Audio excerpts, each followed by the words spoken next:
You live your days in prosperity and your years in pleasures. God wants you to have pleasure. God wants you to have prosperity. But he said there is a purpose for the prosperity. There is a reason for the prosperity. God is not blessing you because you deserve it or you are better than anybody. Somebody asked me yesterday and said, Papa, what has kept you going all these years? And I said, just one thing. And he said, what? And I said, I have obtained much mercy. Mercy from God. And the only way you maintain mercy or grace or blessing is to keep being merciful no matter what. And I said, that is how I maintain the mercies of God. By showing mercy to others. By showing mercy. I've learned to be kind and to be right. I've learned to walk in love even when it's difficult, and sometimes it is, as human. I've learned not to be bitter. Paul said that I might serve Jesus to the end without offense. I've learned not to be offended by people or by the attitude of people, because as long as you live, people will offend you. People will show ingratitude. You'll be betrayed. You'll be despised. You'll be looked down upon. Rejection is part of things everybody deals with in life. No matter how great you are, every now and then you have that feeling and sense of not being appreciated. Yeah, not being appreciated. It's a form of rejection. And the only thing that overcomes evil is good. Overcoming evil with good. Overcoming evil with good. Today I pray, as you hear the sound of my voice, that you will serve the master.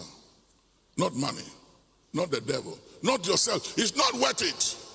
Because at the end of the race, hey, la kusulu matala hasa. Ayalama akun sala falun kasum ledu kamasalun ayalama kusum katalaka sala. When the dust settles and water has found its level and the curtains are brought down and all that you have acquired in this life can't help you and can't save you. I have seen some very powerful people on their departing bed asking me, Papa, pray for the Lord to remember me. And I said, I will pray for mercy, but I will not ask him to remember you. Because you don't have a memorial in the house of God. You have no memorial in the church. Even the chair you are sitting on, you didn't buy and contribute it to the church. You never did anything for God or the house of God. But you build houses. You have acquired all these things for yourself and your children and your immediate family. Not even a seat that you sit on in the church was bought and contributed to the church. Because you live a selfish life. It's always about you. You never did anything for the benefit of others. It has always been about you. And I said, I will ask God to show you mercy.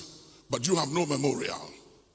You can only be remembered based on what you've done for God. And that's why Hezekiah had the audacity to turn to the wall and said, no, it's not yet time for me to depart. It's not yet my time to depart. I need some extension.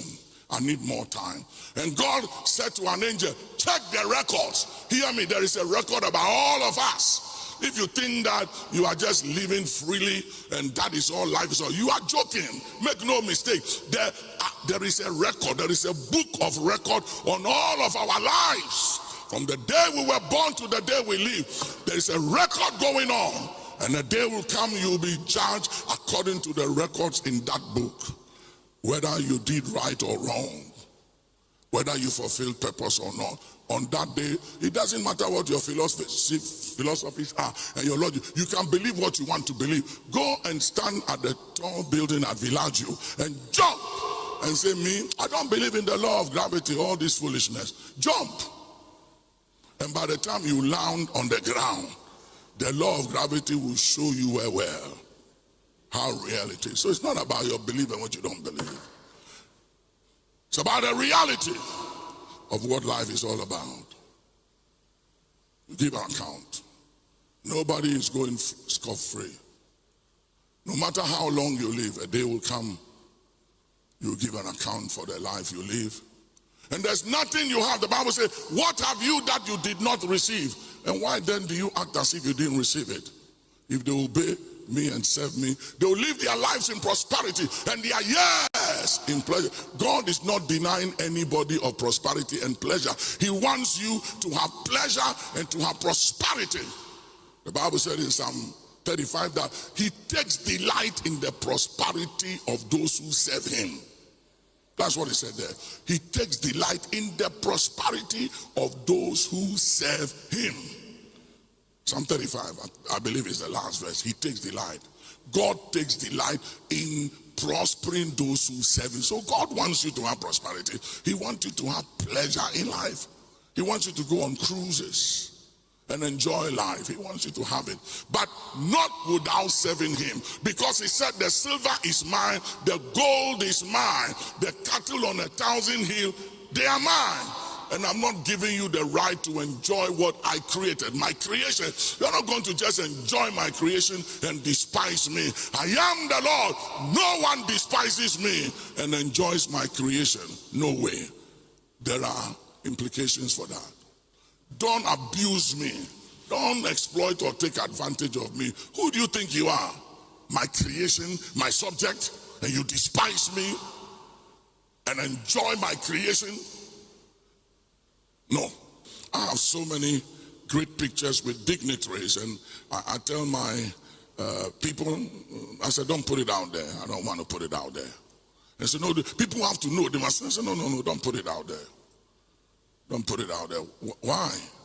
I don't want anybody to know I know anybody. It doesn't matter. I don't need the praises of man. You know, the other day one of my people were telling, Papa, do you know how many heads of states you've hosted in your house since you moved here? 7. And I looked at him and I said, so what? He said, but we have to put it out there. And I said, put it out there for what? Why do I have to put it out there? It's people who are coming from the village, who haven't seen life and who haven't been exposed to dignitaries and to,